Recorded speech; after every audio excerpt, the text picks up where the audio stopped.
I can't back up from it now. I'll lose it.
Definitely getting thick and thin here.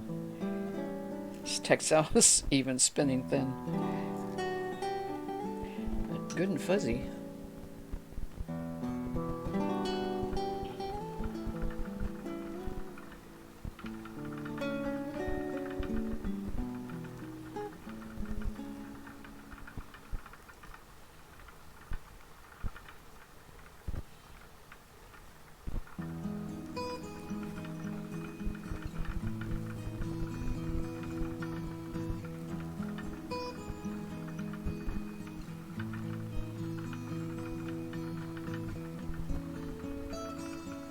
And I do notice on the textile every now and then it's pulling from the inside, so it kind of helps to spread that out again from the back.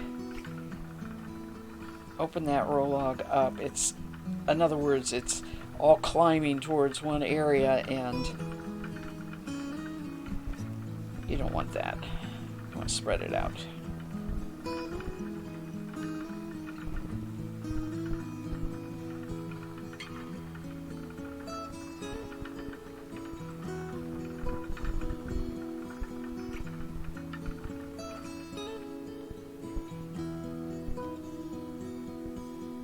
You can't see it. It's, unfortunately my camera washes it out.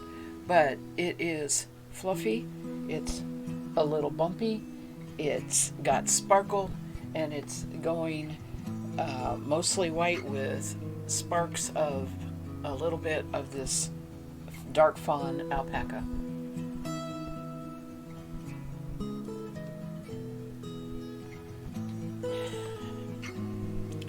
Yep, already the coffee is partially cold.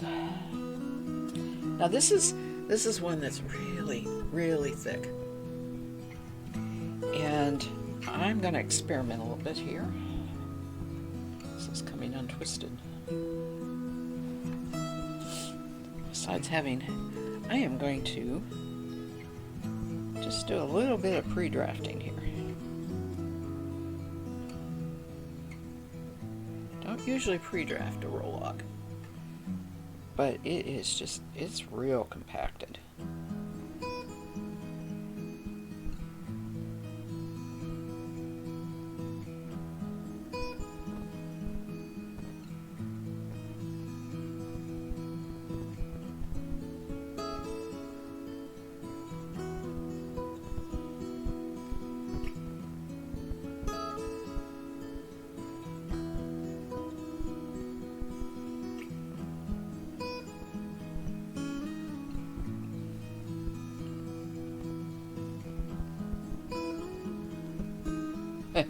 Wow, that's a lot of fiber packed in there.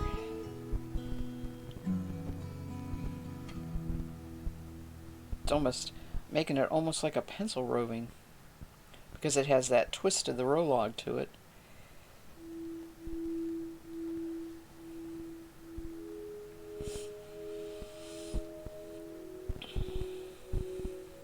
I very seldom draft pencil roving. It usually ends up being a thicker, just whatever I can get from the pencil roving. Yeah, I need to back this up a little bit, get more twisted.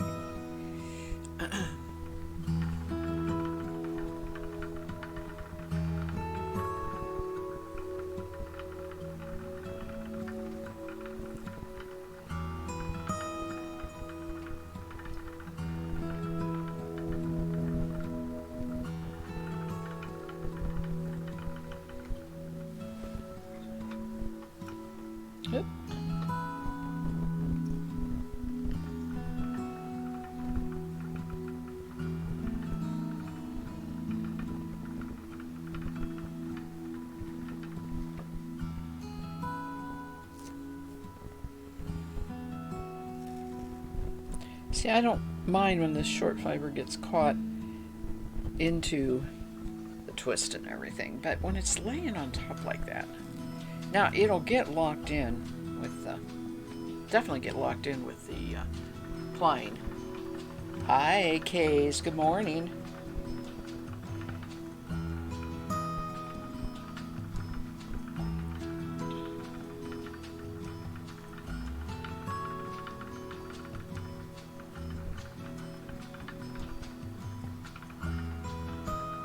How are you today? I always like seeing your name pop up with your bright cherry blue color.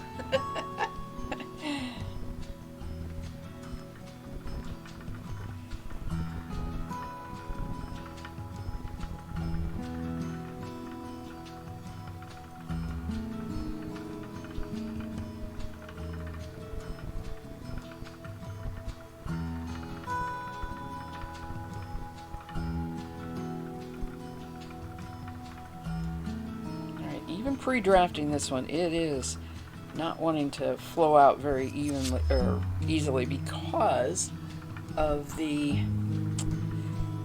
there. It just was compacted. It was a really thick row log. Probably need to move my thing here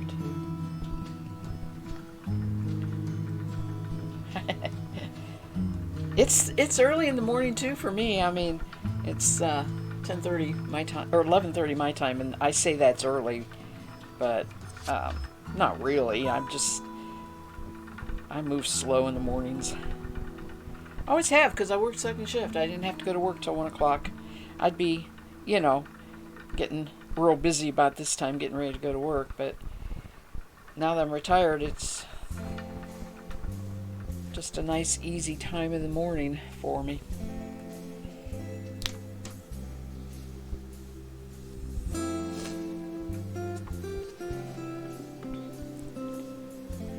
We've already made our second pot of coffee here at the house, but I'm not going to have any more unless I have one in the afternoon. Sometimes I do that, or sometimes I make tea.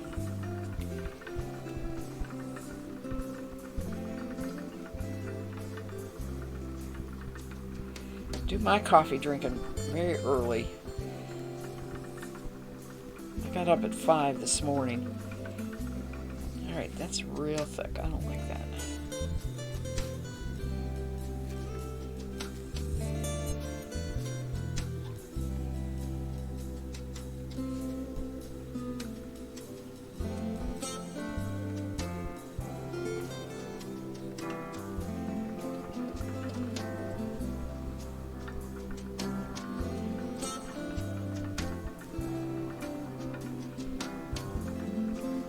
Any 2.5-year-olds keep you on your toes this morning?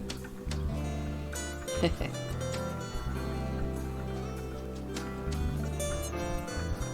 have a good friend. She's a spinner, knitter. That's her day job. She hasn't worked for a while, but she works in a daycare with 2 to 2.5. It's just, they're basically trained, potty trained, and that's when they graduate up to this next class. And oh my goodness, she loves it. She loves the job. But you talk about a handful.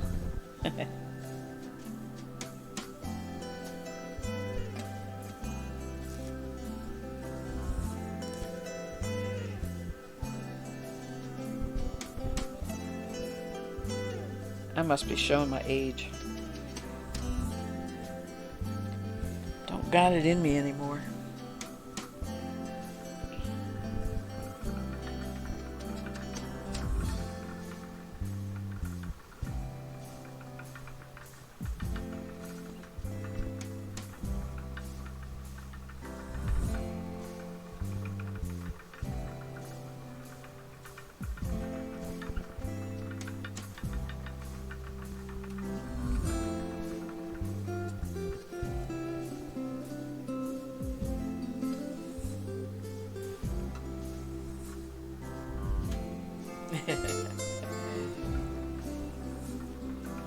Hopefully soon. Yes, hopefully soon. I know that's a special thing for you.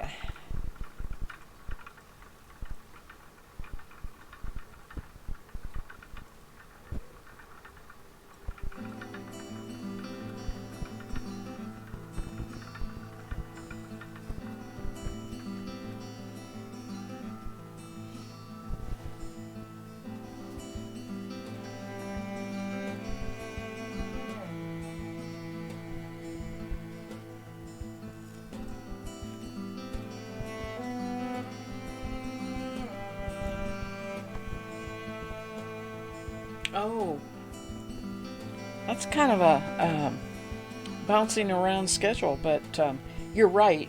It's nice to have time that you don't routinely have. It feels it feels good, doesn't it? Take your time in the mornings and all that.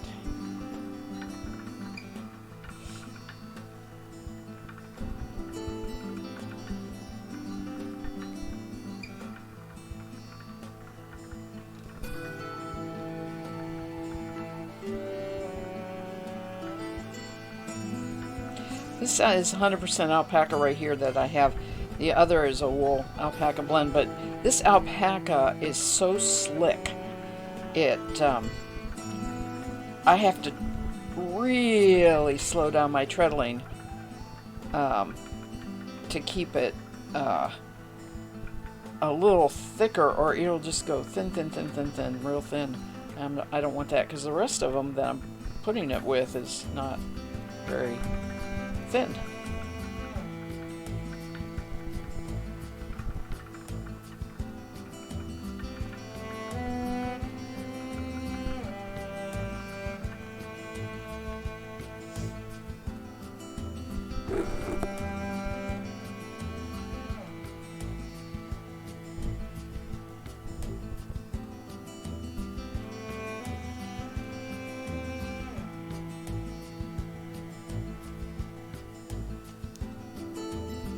I think I'm going to make a note to myself that when I do another blending board project of diverse fibers as opposed to diverse colors, I need to make the row logs a little thinner than you would with, or maybe I need to do that with any time when I'm doing home processed fiber instead of commercial fiber, which is already really well blended and everything. Because when they're really thick, the row logs are really thick, they are hard to pull out.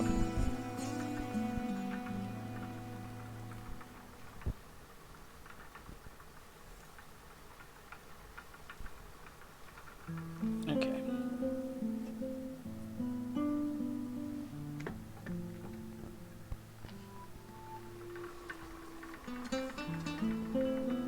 Need more pull in. Let's twist it up. You went for about 10 years with a totally bouncing schedule, to 4 years of just morning, to about 6 months of what I'm doing now, and I don't mind it as much as I thought I was going to. Okay. Yeah, well, that's good. Very adaptable, but if you go into it with a positive attitude, like, oh, well, now I got my mornings, But hubby and I, he was self-employed and fixed appliances, so he could schedule his appointments, after 11 o'clock. He'd generally leave the house at 11 o'clock and work till close to when I would get off. I worked 1 to 9:30. And we were able to work on that schedule for years. It was really nice to have that time together in the morning, because to be real honest with you, when I got home at night, I was so tired. I wasn't really interested in socializing much. It was just like, yeah, we'll talk about tomorrow. We'll talk about today tomorrow. I'm tired. And he was often making himself something to eat and watching TV and unwinding too. So we had our communication time. We'd sit on the porch, especially summer times. Oh, every morning, out there with a cup of coffee, watching the world go by in our valley.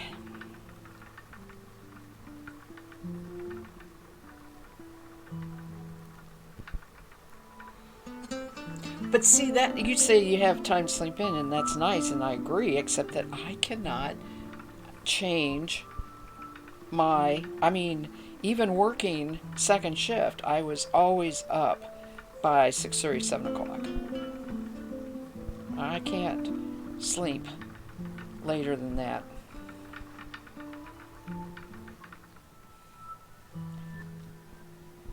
It's especially bad right now, though. I'm not sleeping hardly at all uh, yet because of knee pain, and because I'm not taking any kind of pain pill anymore. I'm just taking Tylenol, and well, the laying on the mattress, I can't find a place that doesn't. It isn't so much a pressure point as it is the fact that when you sleep, you know, you don't move much, right? And that's deadly for that's just a given that you're going to get stiff and feel pain if you don't keep moving. And who wants to keep moving all night long? Well, anyway, my body makes me do it. It wakes me up, makes me move.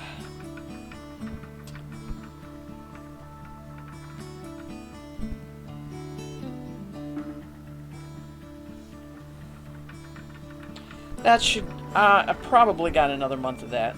I totally accept it because it happened with my first knee that I had done too. It's just something that happens.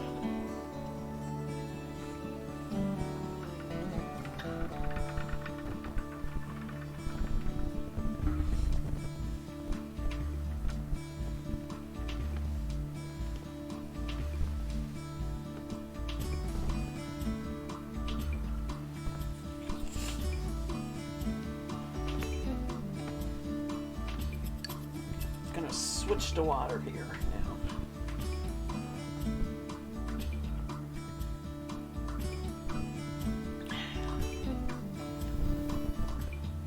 I know. I went to see the doctor the other day, and I was telling him, and he says, "Yeah, that's normal," and I knew it was normal, but he says, "Just wait." He says, "You'll wake up one morning and say, I slept like a baby and I slept all night through." Like a baby that slept all night through, right? Is what he said.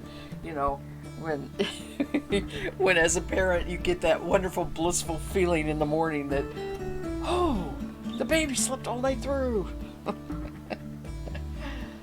Yeah.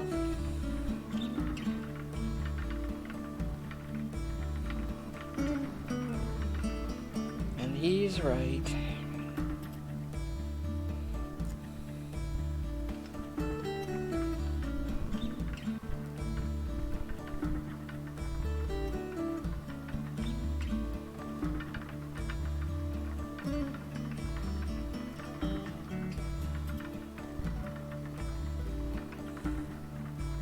So now that I know that Alpaca absolutely loves the blending board, and by the way, it's not Surrey alpaca, it's the Wakaya, because that tends to have the.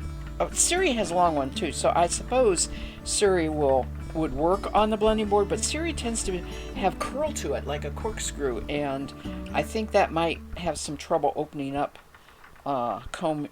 carding, being brushed out on a blending board. But anyway, that's neither here nor there. That's just a little tidbit for your morning trivia. Now that I know this alpaca loves the blending board, I'm going to get my white alpaca out. I've got so much alpaca. Long story, wasn't my choice. It was given to me, and I've gradually been working through some of it, but there is so much of it.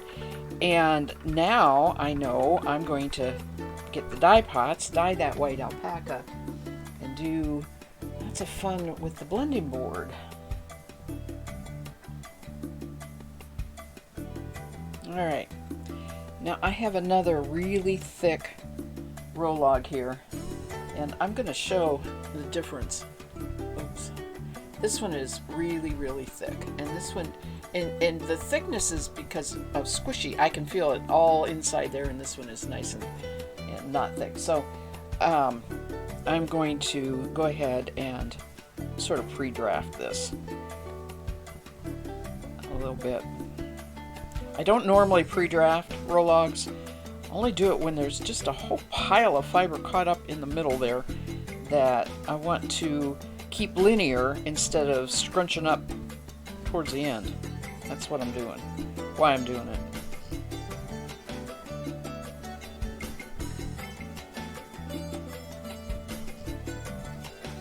What you working on today, Kay? You working? You knitting? Spinning? I got a bunch of plying I need to do. I may do that Sunday on the stream. I don't know how I'm going to feel. I'm getting my COVID today and a shot, and I don't know how I'm going to feel next couple days, so I'm not counting on getting anything done ahead of time before stream on Sunday.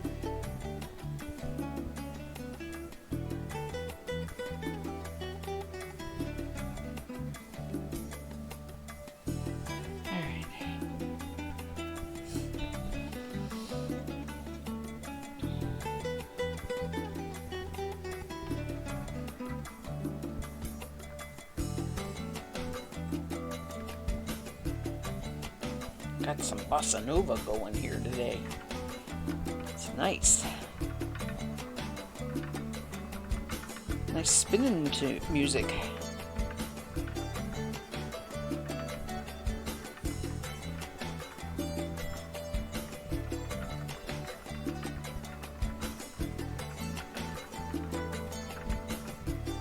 Oh, okay.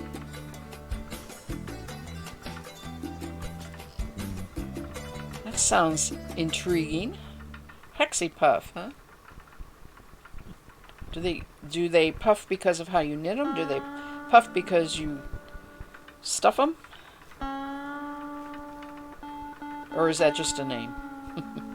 I take it they're hexagonals. Hexagonals.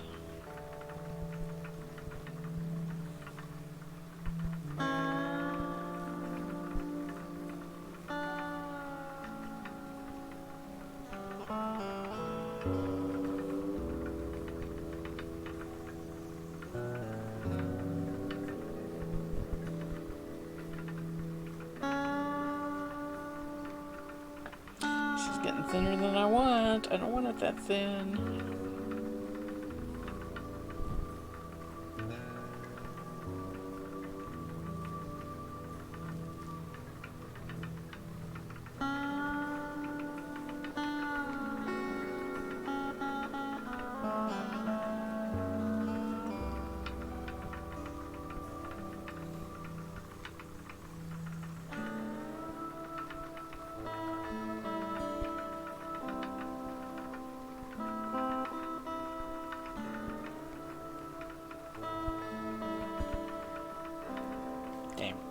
Sorry. It broke. They're sort of double knit. Oh, okay. Thank you. I want to see that. That sounds fun.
Felt so good yesterday. I used up uh, all of the pre-blended alpaca tunas I had in a bag, so I emptied that bag.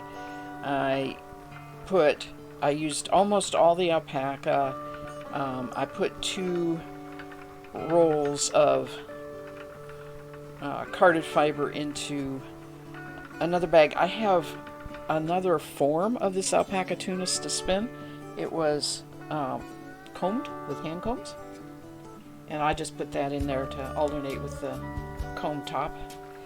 And the tunis that was left over, the combing waste that was left over, boy, that's a mess, I put into a bag that I'm accumulating to do wet felting with.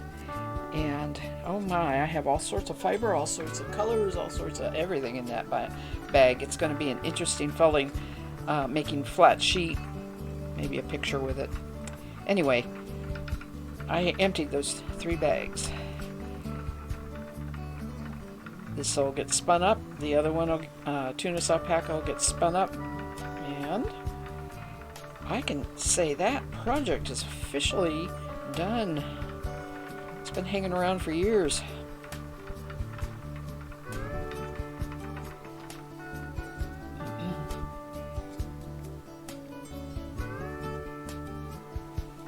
Okay. The original pattern used suck yarn scraps, but you've been doing worsted weight ones. I would think for a blanket, you know, you want, I think you want some weight to it like that. And that most certainly is a pattern that I'm sure it doesn't, gauge is whatever you want to make out of it. If you don't have to wear it,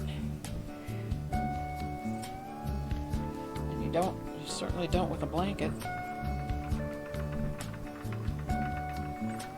I like scrappy yarn patterns.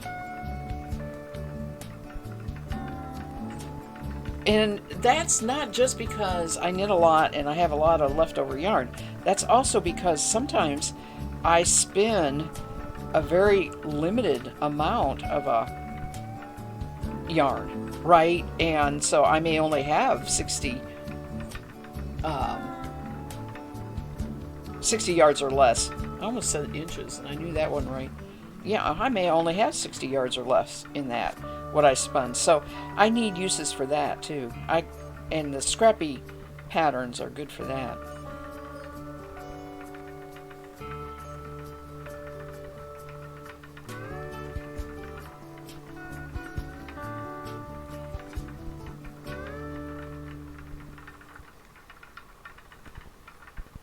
Oh, thin. Let's fix that.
Boy, oh boy, oh boy, the spinning judge would hate this yarn.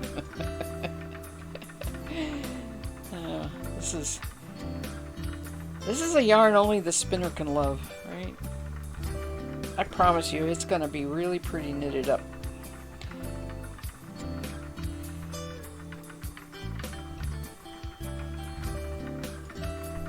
It just don't look real pretty on the skein.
Ever since I started streaming last July, I have had all of my spinning stuff set up here, and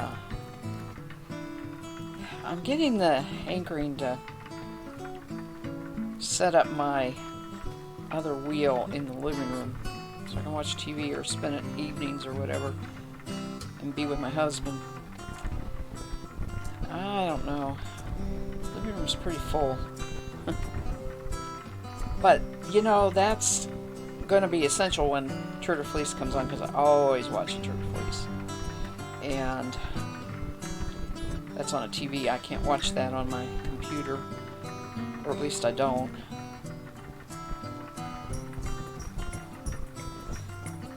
I don't know. We have Dish. Maybe the Dish app would let me watch it on here. That's not really what I want to do. And I think the Summer Olympics are going to go. They're really fighting over there not to have them, and I don't know what's going to happen. They're really going to have them or not, but a lot of times that's another time that I sit and watch stuff and spin.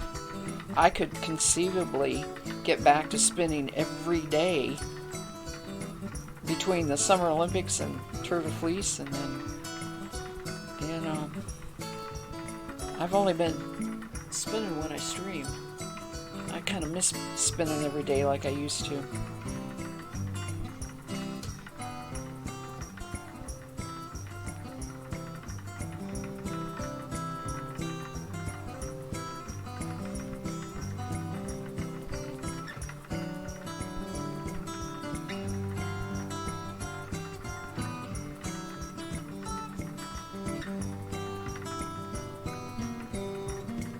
Never feels like you get a lot done in the day, because I never spend more than maybe 2 hours. But you total up at the end of the year, it's amazing how much you get spun.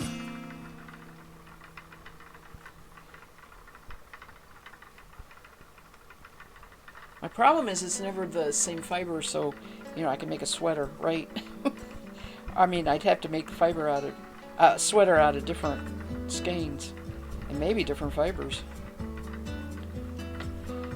Not sure that's what I want.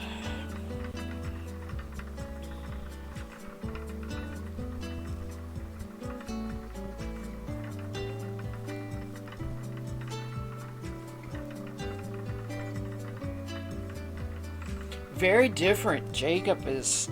I have been picking Jacob open that I washed. I sat out in the sunshine and worked on that picking yesterday because I want to drum card it. It is as soft as it can be. And your Leicester Longwool is, because it's a long wool, it's not going to be that soft. And yes, they're very different.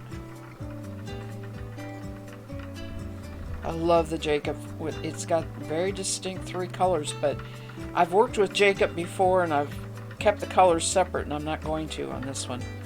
I'm going to drum card them into it. In fact, I showed the one bat. I spun it on stream and showed the resulting 2-ply yarn.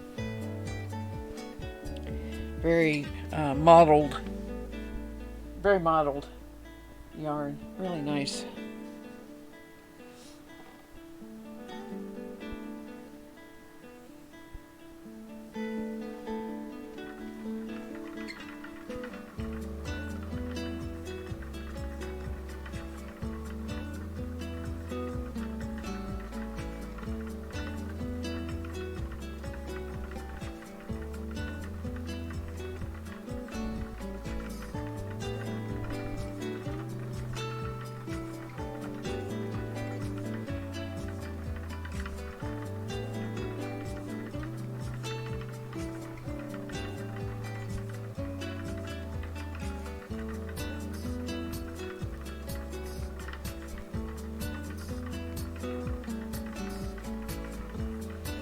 Aren't we lucky that there's so many different kinds of sheep?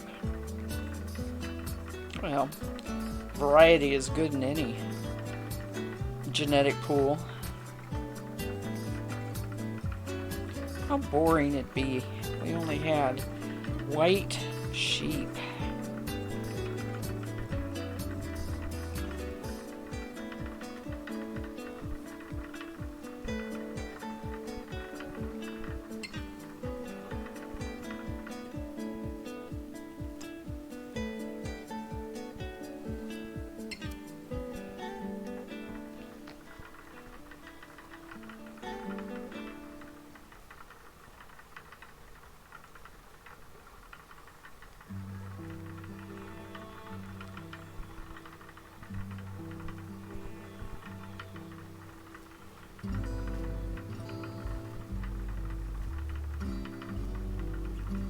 As far as I'm concerned, they can take all the merino sheep and make all the commercial wool clothing or wool whatever out of it. I'll take everything else.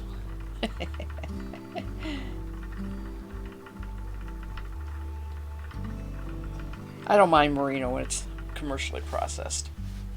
I spin a lot of it that way, but I'm not going to spin it. I'm not going to buy it as a fleece and process it. It's too hard to deal with. Only way to really do it right is wash it by lock. Spin the locks. Best way to do it.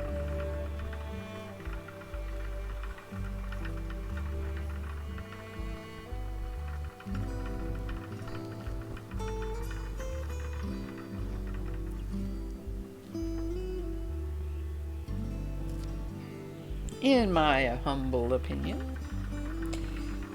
Put that disclaimer in there. That's an opinion. Boy, I don't like the way that last went. There we go. Hello? Head full of bees. It's been forever. So good to see you. Yeah. Merino wool is like red delicious apples. They're good, but they're not the only apple, and they're terrible for baking, aren't they? That's such an awesome analogy. It is so true. Let's hear it for diversity, huh? I will say, it seems like every time I go in my grocery store, there is a different, I have never heard of variety of apple, and I know that they're doing that,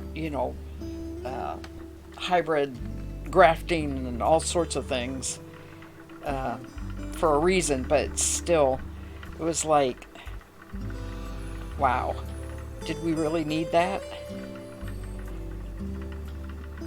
And I rarely buy them because they're very expensive, right? They're not your run-of-the-mill apple prices. I'll buy the old-fashioned tried and true if they're available.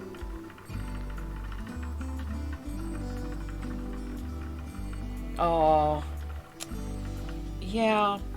So hard to stay positive, isn't it? And yet, we're here. We're doing fun things and positive things, and it's great that people can come to this kind of environment and have a little bit of distraction from what the world is doing. State of angry, sad. And you haven't existed, so you kind of unplugged.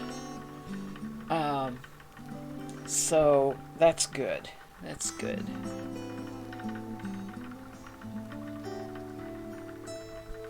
Yeah. You say you like it when someone's selling the old breeds of apple or sheep or whatever. So many flavors and textures to enjoy. Yeah. I have one apple tree.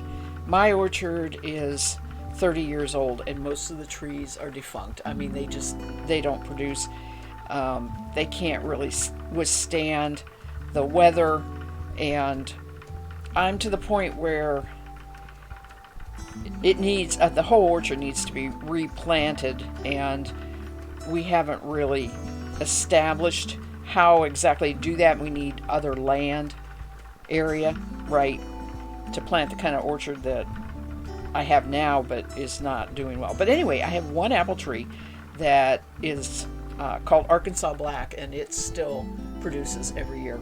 It's an amazing tree. It has been amazing over the years, and it's one of those, I don't really think If I want to eat an apple, I can eat it, but actually, it's the best baking apple, and it stores fantastic, which is the two qualities you really want for a home orchard, right?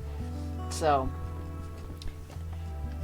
that's, thank goodness for that diversity is still around.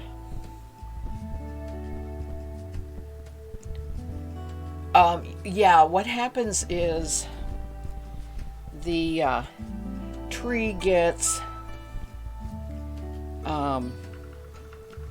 more susceptible to insects. It gets too large to spray properly if you are a sprayer. And I have gone back and forth between spraying and not spraying, but it gets to the point where you can't, it doesn't matter anyway. It gets to the point where they're because they reverted back to, they don't really revert back to, but they outgrow their genetics of being a semi-dwarf, which is what I bought, which should stay a certain size, and they just start putting up these shoots that, go taller, so they end up being really, really tall. And that is not effective in a home orchard. And the last thing is the storms or frost damage or whatever. The weather can affect them. The nurseries that sell for home orchards are not selling real hardy trees. The Arkansas Black was an exception, and I didn't know it when I bought it, and I'm not 100% sure you can get it at nurseries anymore, maybe a specialty nursery somewhere. But what I'm saying is the trees that they sell, they're pretty much for like 20-25 year lifespan, and then you replace them. We just never replaced anything.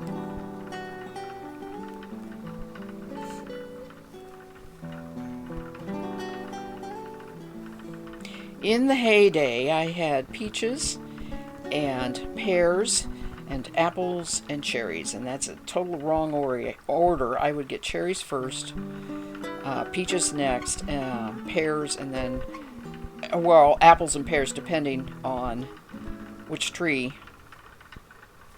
Some apples were earlier, so they could be early. But I only have the apple tree now.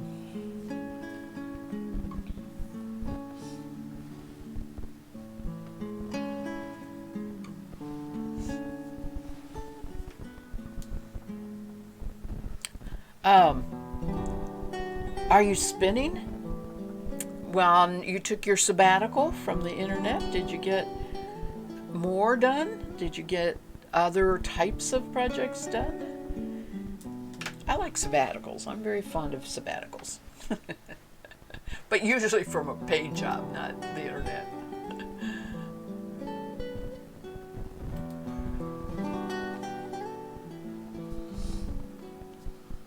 Let me count here. I'm losing track what I'm spinning. 2, 4, 6, 8. I have 9 of those left. 2, 4, 6, 8, 10, 11. How do I have so many of those left? All right. Let me make sure I don't have any hiding under here. Nope.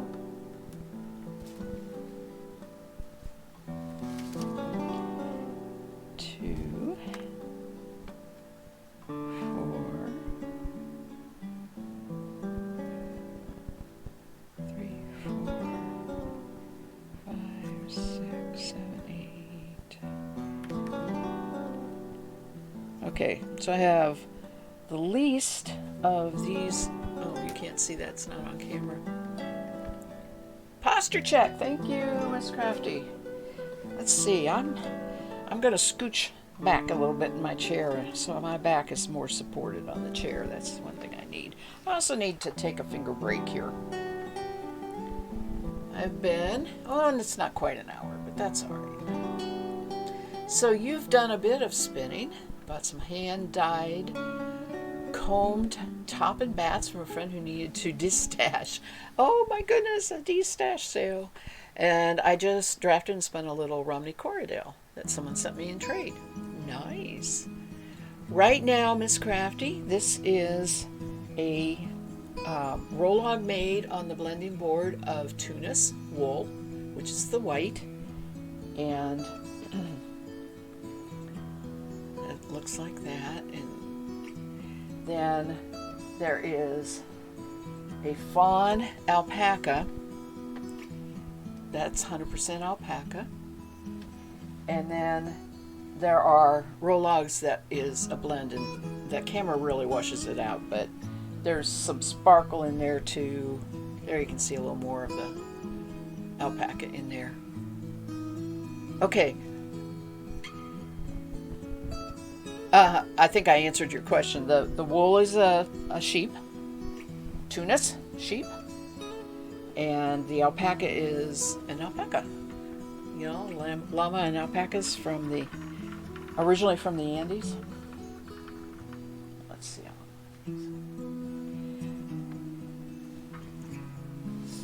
Although a lot of people raise them here in the United States now.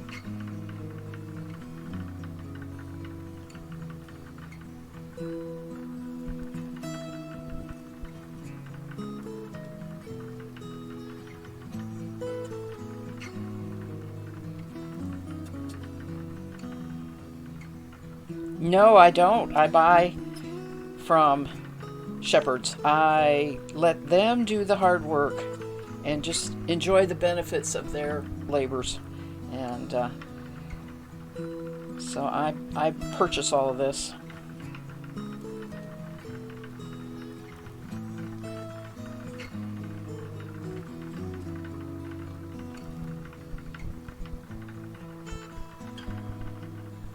You've always wanted to shear or spin? I've seen a sheep and the shearer any number of times, and it is a big job. Now, there are ways to cut the fiber off of the animal where you don't actually have to shear it. You can use clippers. They call them cutting shears.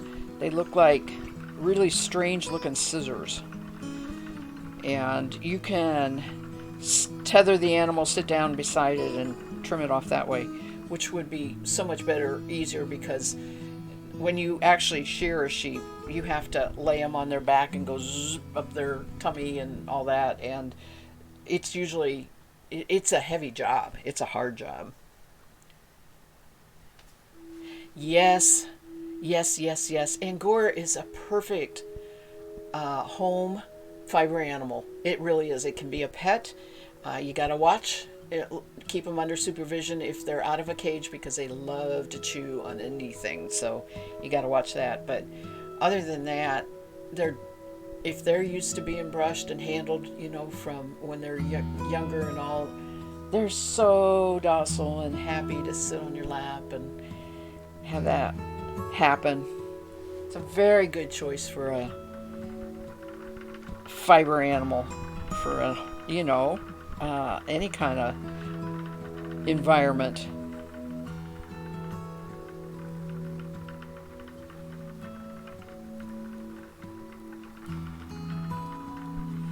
Your English has, there are 3 types of Angora rabbits: English, French, and satin. Your English has the longest fiber and is more likely to need the most care. The French is sort of like getting a medium-haired cat as opposed to a long-haired cat, right? The French has a fairly nice length, but is shorter than the English. And the satin has very, very short fiber. So it's almost like the 3 types. It's the types of cat hair too, but satin it's beautiful fiber, but it's very short as far as spinning. Satin's hard to find. Not many breeders raise the satin. I used to raise, years and years and years ago, I raised Frenches and satins. I never had any English.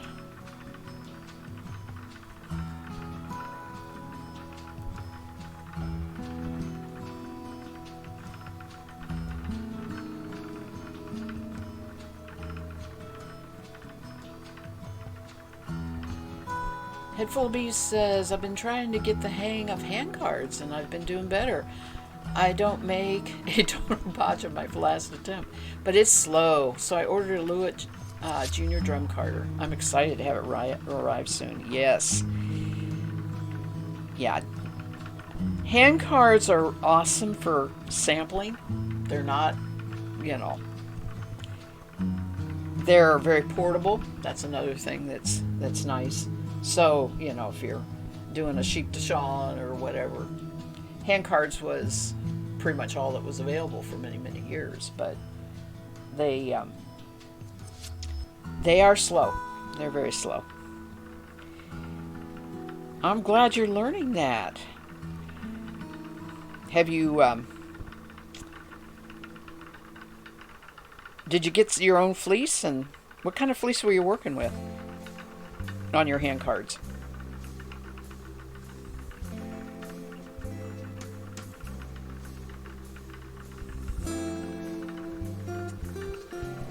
Enjoy your lurk, Miss Crafty, and thank you for stopping by and saying hello and talking. I appreciate that. Headful of Bees, what kind of fiber are you working with on your hand cards?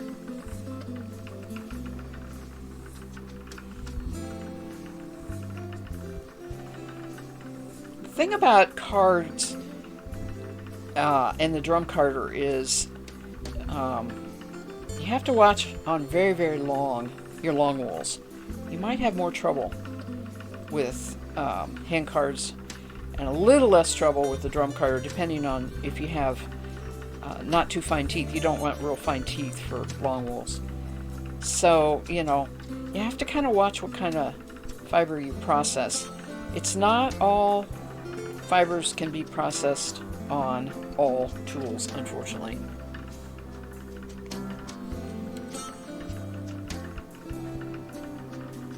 Okay, this is really cool. I remembered that you were in Sweden. There's still an effort made to preserve some of the traditional skills, and there is this cultural landscape organization. The local group keeps a flock of sheep. Do they keep the green sheared in the town with it? They pasture them in 2 places in your neighborhood, and you can hang out with them. Aww. You and your younger daughter like to go visit them regularly. Last year you bought a bunch of wool raw. I tried to buy their washed and carded wool, but it was washed very badly and carded very badly. Oh, sounds like you need to maybe be part of the volunteer effort for that, maybe. If you have the time. It'd be very time consuming, but especially if you have your drum carder, they might need your help with that. But they're you don't really know the sheep breed, and they're not the traditional, probably, I'm sure they're not the traditional breeds that we're used to here in the United States.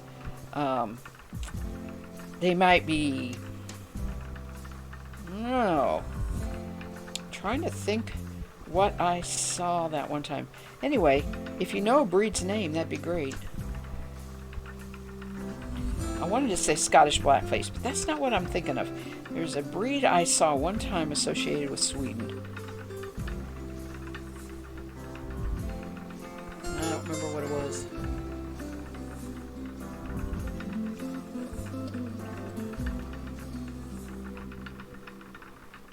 But that's really buying local.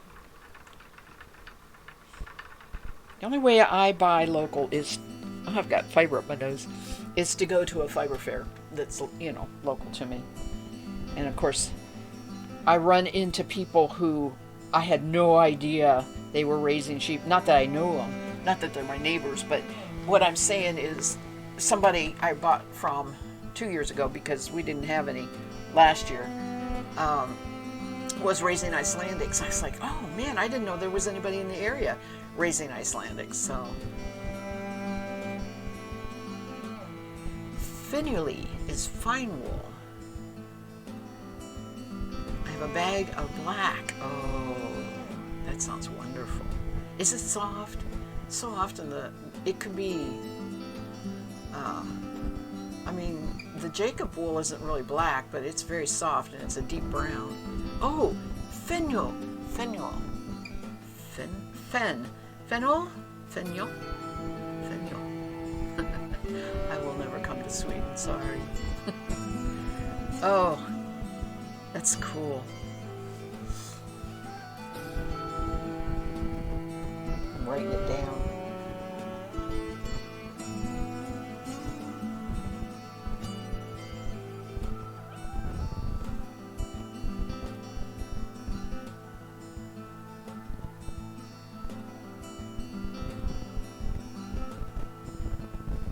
You're an English speaker. I mangle a lot of Swedish words here.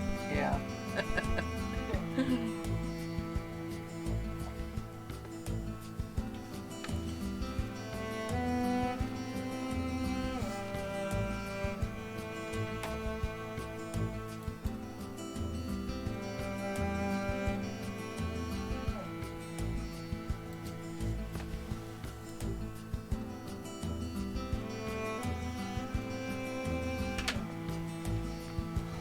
Gotland. Yeah, you like Gotland. See, that's a long wool. And the Gotland I got was pretty coarse. And I believe I'm sure there's better, right? I got it last year when I was doing all those breed studies.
That is really great. You're joined as a member, which meant I got the annual financial statement and they do need some help. So I may offer to prep some wool for them. I tried a fermented suet for the first time last summer and it worked great. I could probably process at least a few fleeces for them. Oh, I'm really glad to hear that worked. I haven't actually tried it yet. I've had that on my to-do list too. You know, I don't get inexpensive fleeces that I would call tester fleeces, right? To try something like that.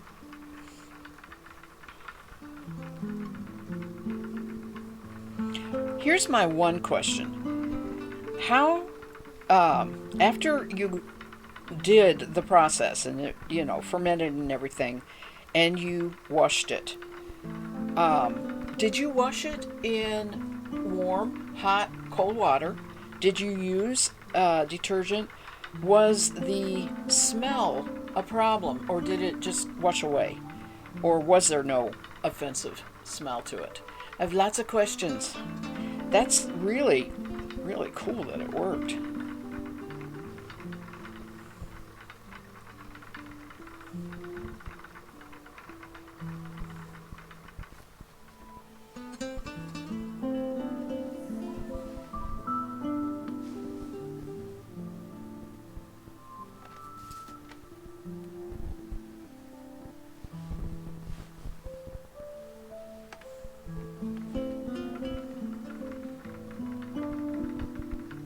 The smell is minor. Okay. Okay. But how did you wash it? After you took it out of the fermented, did you wash it? Or was that it? That's all you did? That's what I'm asking.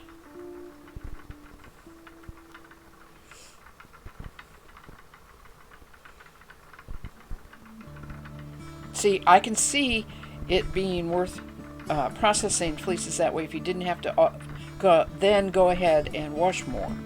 But if you have to wash anyway, I'm not sure it's worth the process. So let's say you want to do 5 fleeces for this organization, right? And you don't want to be spending all that time washing it. Would the Sunt, and I don't know if I'm pronouncing that right, wash be all you need to do? I need to slow down. Getting too much twist here.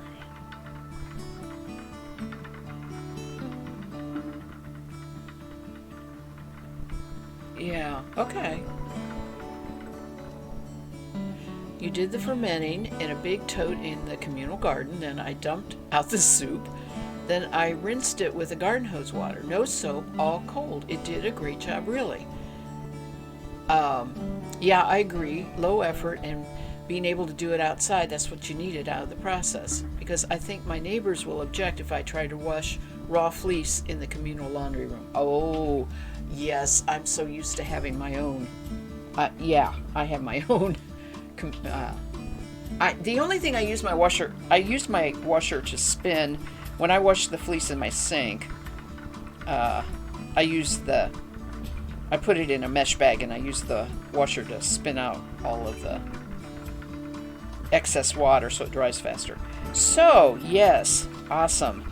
That sounds like a wonderful way. I have one more question. Do you remember how long it was in the tote for the Sunt wash fermentation?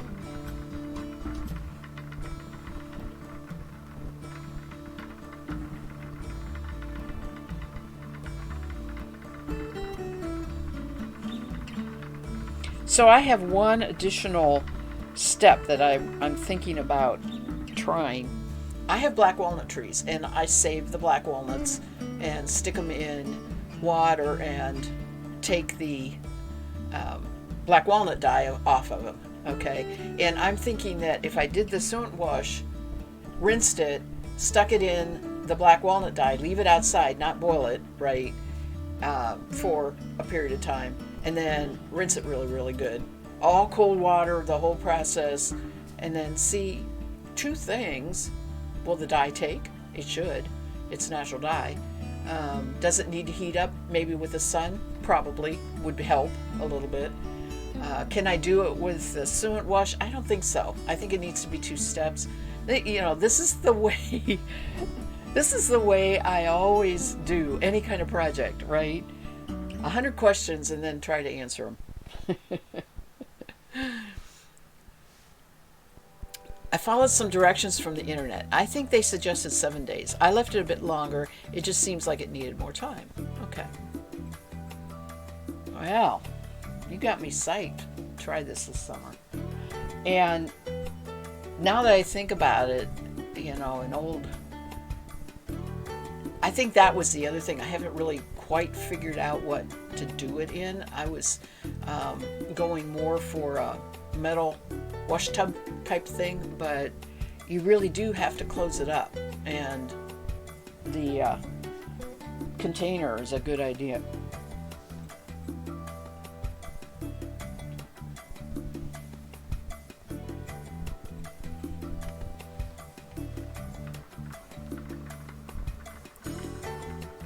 Yeah, there we go. You're my scientist. Need the control badge. Yes. I agree.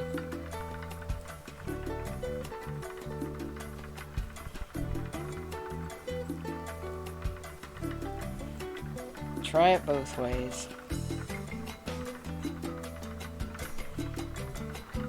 It's bad enough I have these overwintering tubs of black walnuts. Now those are not big, the tubs are little, but now hubby's like, now what are you doing when I do this? I don't know what fleece I'll use though. I don't really have any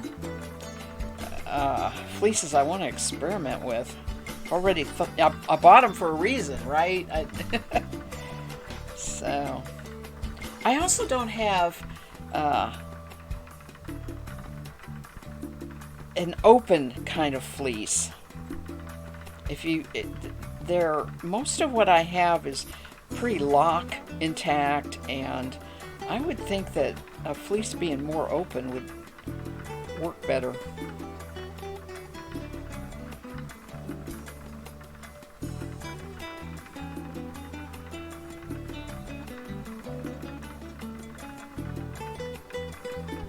Well, you know enough about dyeing to know that that is very true. We don't know what that pH of the suet would be. Natural dyes, the only thing pH does is change the color. Okay, really, that's what happens. Is the color will change, and usually it's a very subtle change. It's not just a wok. You got purple, right, from a yellow producing dye source. Sorry, I was trying to figure out which way I was going on my bobbin.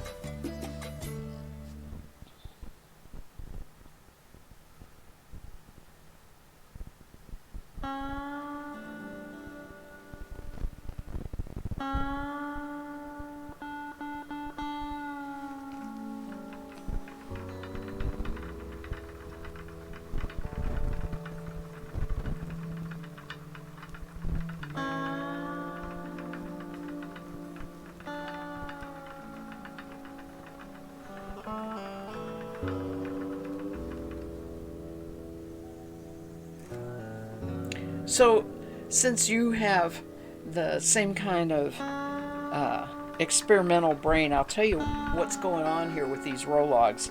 They were made on a blending board, and the process was to resolve questions for me for two different things. One was, can I find a use for combing waste? When I comb a fiber, I usually end up with 50% waste, and the waste is shorter fiber. It has a lot of the short cuts and neps in it and that sort of thing. And I just, other than sticking it in a bag and saying someday I'll wet felt all this, never really found a use for it. So that's one of the things about this tunis that I'm using. It was the combing waste from when I combed the tunis and spun the yarn from that. The second thing is, when we use blending boards, most people tend to think of the you're going to blend different colors and make your nice pretty Rologs that are these variegations of colors. Well, the blending board is also about the only way that you can combine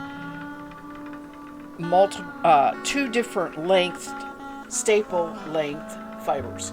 And the staple length on the alpaca is very long, and the staple length on the tunis is very short. And if you comb it, you're only going to get one or the other, right? They're not going to come out together. If you drum card it, a lot of times the bat has poor integrity. It looks bad no matter how many times you drum card it, and you tend to lose your longer fiber into the depths of the shorter fiber, for a lack of a way to say it. So I wanted to see if the blending board would solve that problem, and it does. I really like getting the Rologs of the short fiber laid down, getting the short fiber laid down, putting the alpaca in there, and pulling them off into Rologs tends to really keep both fibers visible. Now, the part about the combing waste, okay, so I am specifically making an extremely textured yarn. This is not the kind of yarn that you make when you want really smooth, wonderful knitting. This, when knitted, is going to have a lot of texture to it because the bumps are there. I'm very, very happy with the outcome. I streamed 2 days ago about the actual process of doing the blending board. I finished up all the row logs yesterday, and so I could spin it today and follow up on it. And felt like I really found a nice thing to share and teach about blending boards.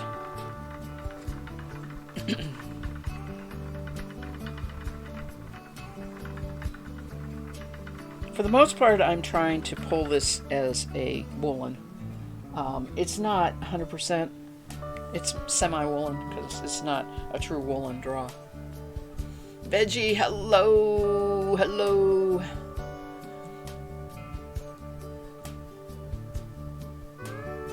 Yeah, and the blending board I made, I bought the carding cloth and made the blending board, and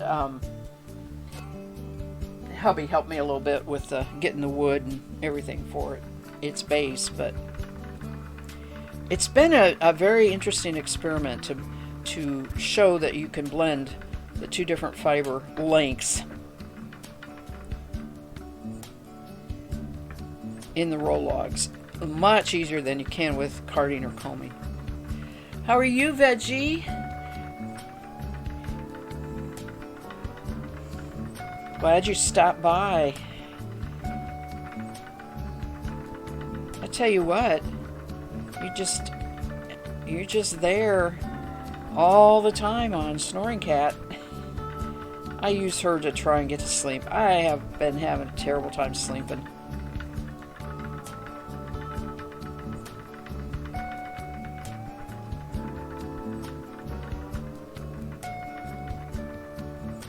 That's good. I'm glad you're doing okay. I'm going to get my COVID shot this afternoon. I hope that I do okay. Hubby and I are both getting it. I put it off till now because I wanted to be done with all the rehab and everything with the knee surgery. So that's all done and over with, so now I can't. I have no more excuse. Now I'm going. Gonna go get it.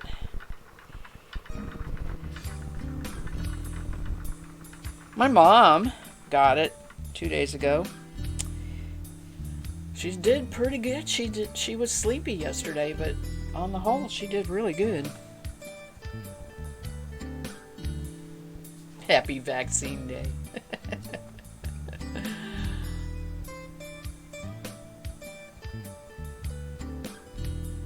Headful B says, I learned a new term a while ago, fiber shed. Has talk about this concept reached you? No, I'm not. I could see all sorts of English meanings to that, but I'm not going to make any assumptions. You go ahead and enlighten me. That sounds like so you in must be a European. I wonder if there's some kind of publication that got the term into usage.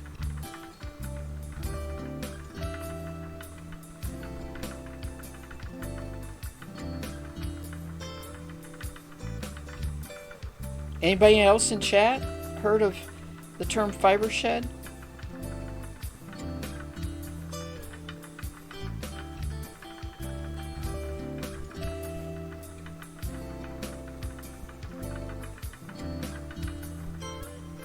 It's the cycle from the fiber farmer, prep people, crafters, and artisans all working together in a region. Okay, now my next question is, the obvious extension is that you do that on an internet source. Is it actually an internet source? That is a cool concept. And your situation fits right into that with your local organization that's raising the local sheep.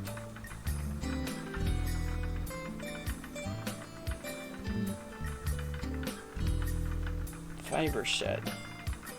Cool.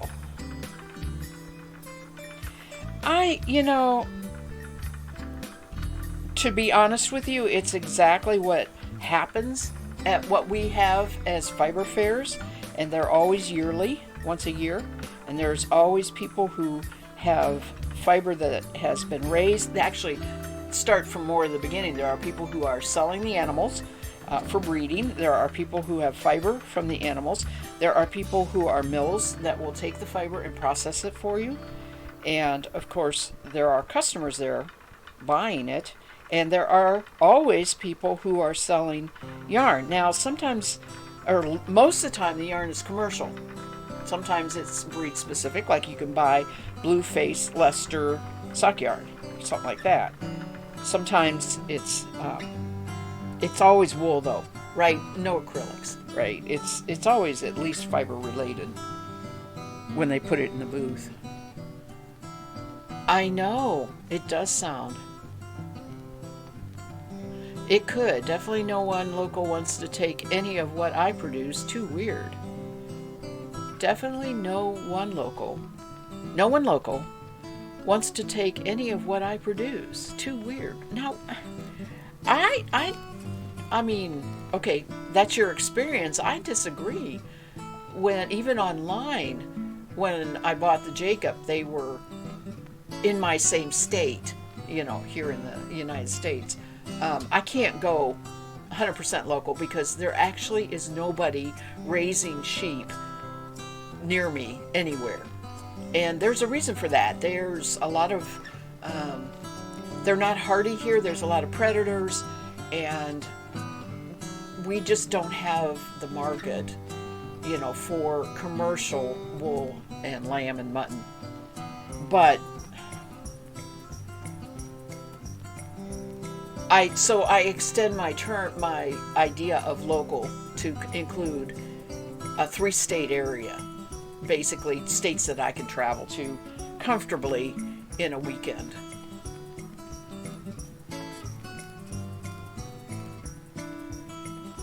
But it's usually especially now, it's usually by internet that I find them.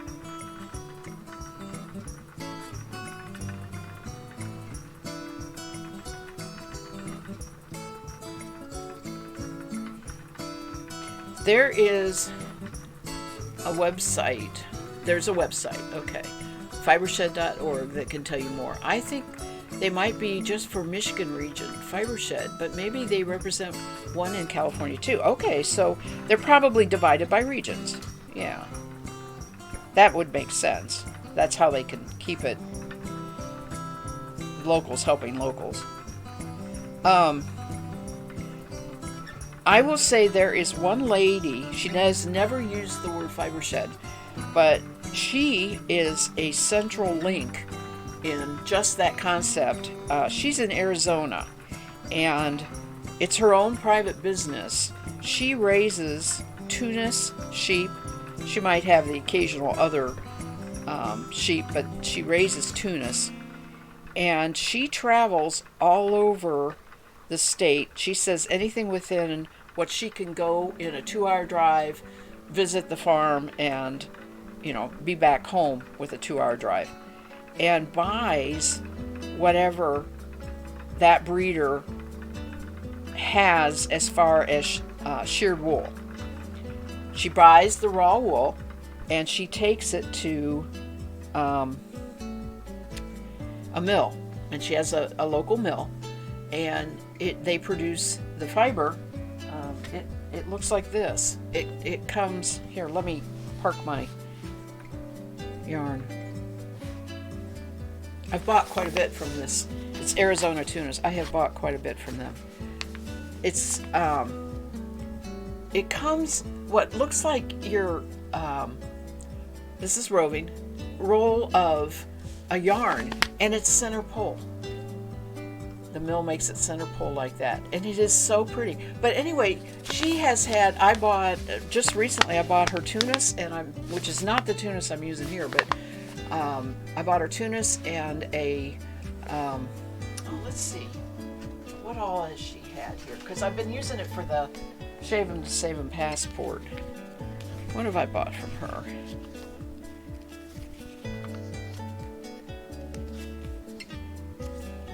Okay, Clune Forest, and these have to, for this passport thing, it has to be 100%, right? So she's getting 100%. Somebody in that area was raised in Clune Forest, Cotswold, and this, of course, is the passport is a U.S. program, so it has to be U.S. Raised. It can't be British raised. Dorset Horn,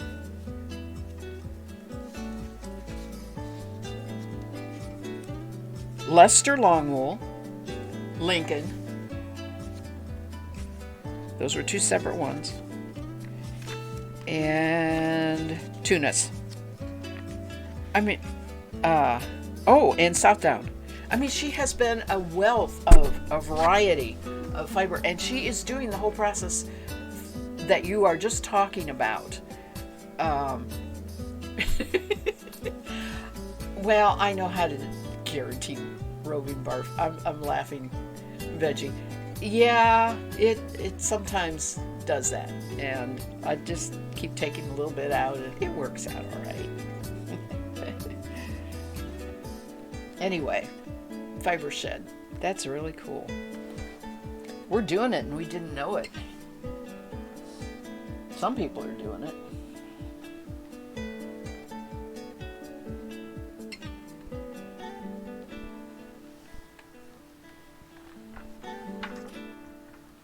Okay, head full of bees. I almost said beans.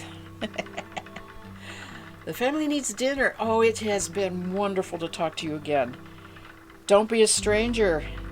I'm bouncing around a little bit on the times that I stream, but I am trying to stick to Tuesdays, Thursdays, and Sunday afternoons. So take care. Have a wonderful day.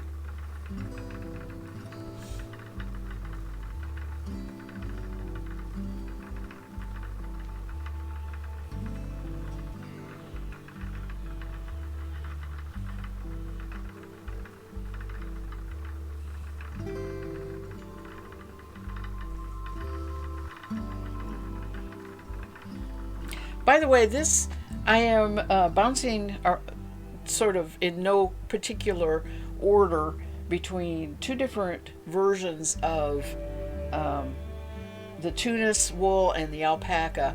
The one version had, I laid down the Tunis, then I put the alpaca on, and a little bit of sparkle, and then another layer of Tunis. The other one was the Tunis and the alpaca was picked together, and I just laid it on the board. Both of these, of course, with the intention of pulling off the roll-logs. And then I have 100% alpaca, which loves the blending board. I'm telling you right now, veggie, buy, or if you already have alpaca, get it out and use it on your blending board. It really loves it. Anyway, after I spin this in no particular order as a single, then I have a tan alpaca single, and it looks very much like what I'm spinning, but it actually is not fawn. It is a tan color. And then this will be the other single for the 2-ply.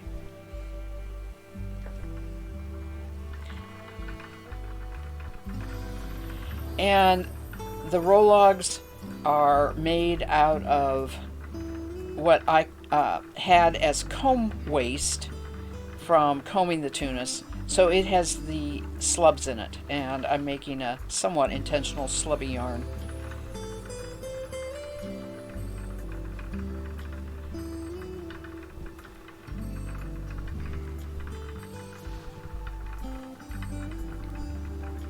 You've been spindle spinning it. Good.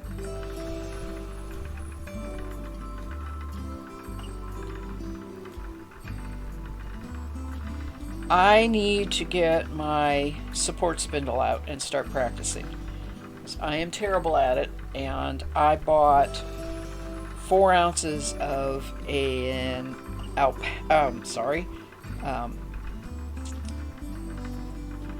yak silk blend that is just amazing. I got it off the Maryland Sheep and Wool, and I don't want to spin that on a spinning wheel. I need to spin that on a support spindle. So at least I have something really wonderful to practice with.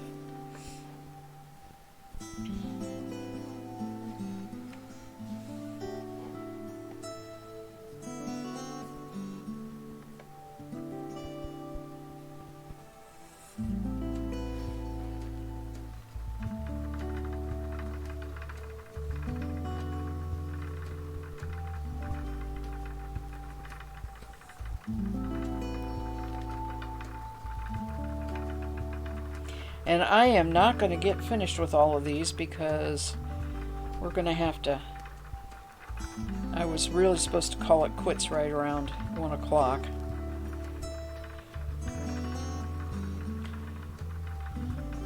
To go get my shot.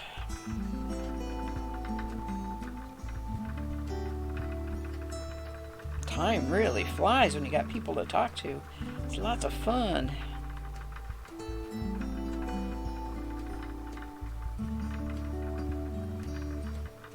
It was your first, oh heck, what am I going to do during lockdown?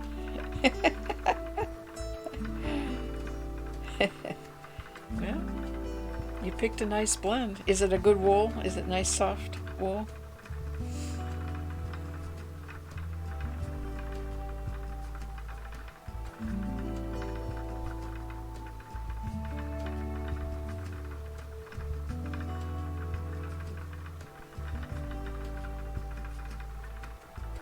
This tunis is surprisingly soft.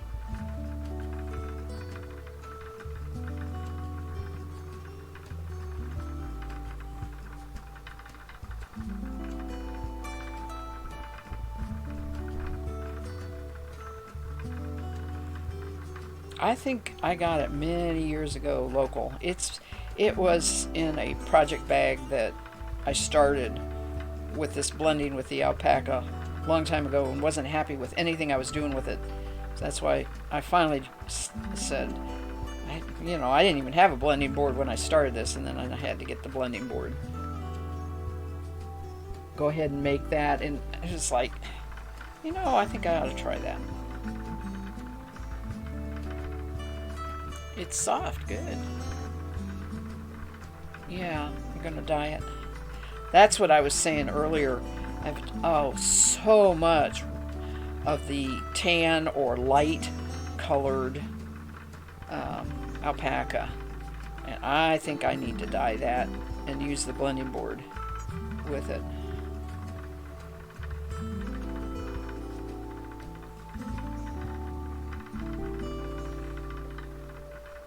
That time actually use the blending board for blending colors. Your colors were beautiful. I wasn't able to, I forgot and didn't catch your, I meant to, but I didn't catch your live stream, so I watched it, and I loved your colors. They were very nice, especially when you spun them. Well, I didn't see you spin them. I take that back. I just saw the Roblox, but they looked really pretty.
I like, yeah, I know, but those called to be together because they, like they were saying, they were sort of sherbety.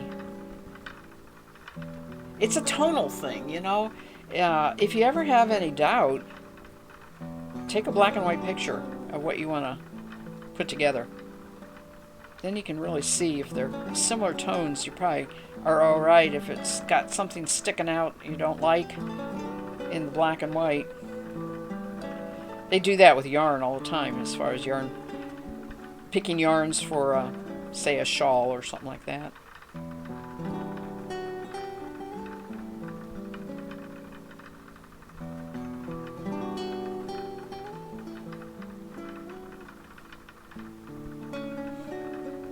Okay, on stream, I'll try and catch it. Um,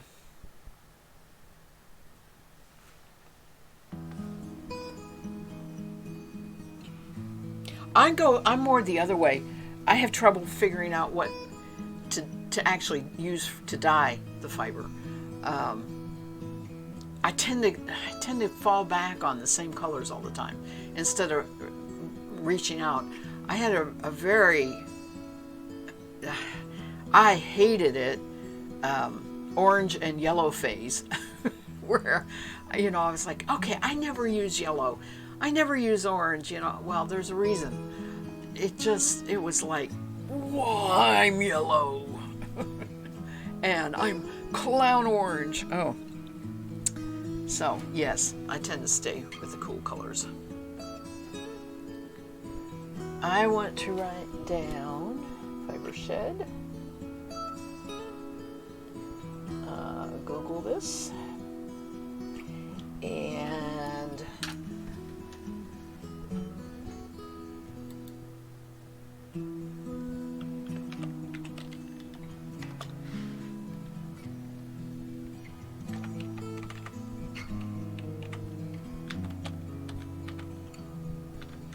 all right, oops, didn't spell that. Let me see if I'm using the right command here.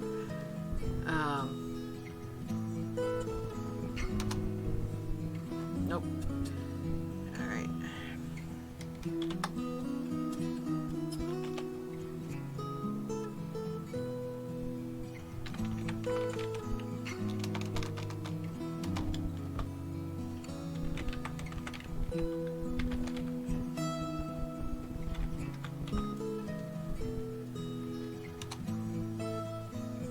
There you go. There's your shout out. I think most of my viewers have gone on. I think Kay's on Coffee might still be here. She may not know you're streaming.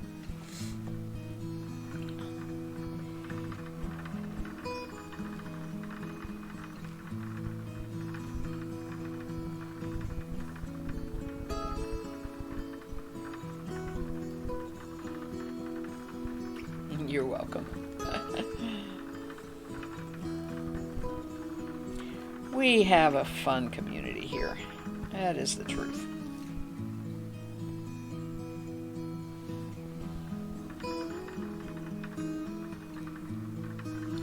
I have discovered today, since it's the first day that I have used the treadle since my knee surgery, which is actually 7 weeks past now, so you know we're rapidly coming up on the 2-month mark. I really am not post-op anymore. I'm just learning to get along here with it. But anyway, I have learned that actually it has been more comfortable sitting here streaming with the treadling going, that little bit of movement, than with the times I've been sitting using my Roberta and not really moving my leg much. Probably I could have started right away, you know, sooner with the treadle. I thought maybe it would bother me, but it doesn't at all. It feels pretty good.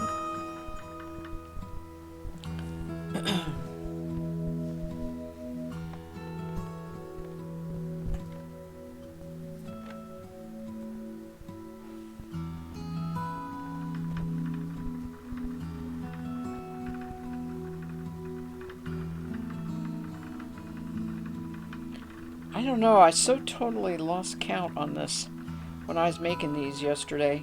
I thought I had 18 of each one, but I have more. I seem to have more of the alpaca. Yeah, it does kind of make sense, although I was babying the knee, I think.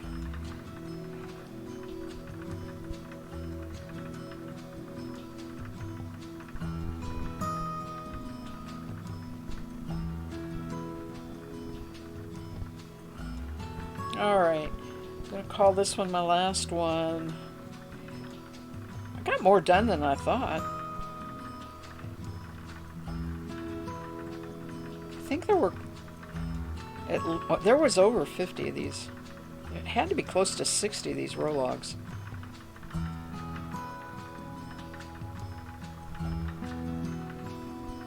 Between what I did on stream Tuesday and what I did yesterday.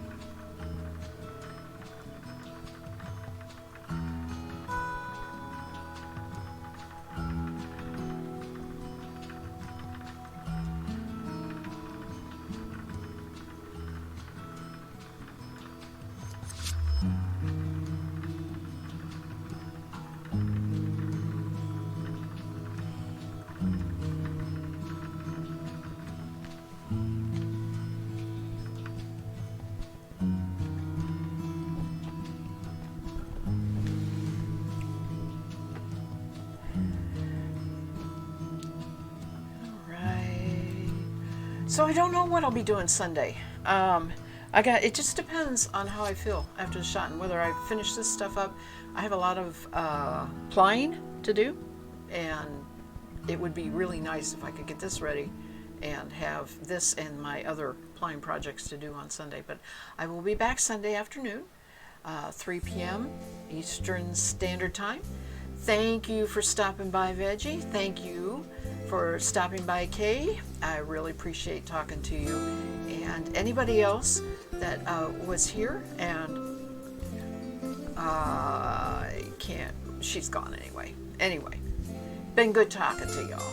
You all have a great day. Hope the sun shines for you. Until Sunday, I will see you later. Bye.